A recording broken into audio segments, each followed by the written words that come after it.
সন্দেশের জন্য ছানা, গুঁড়ো দুধ, খুব অল্প পরিমাণে চিনি, গুঁড়ো দুধে মিষ্টি আছে। এবার এগুলো সবগুলোকে একসঙ্গে মেখে নিতে হবে হাত দিয়ে ভালো করে।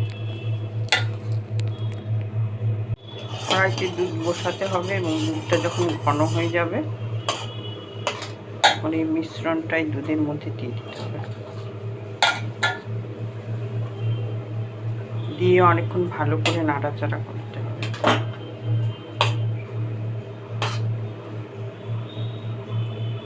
পাক হয়ে গেলে একটু এলাচের দানা,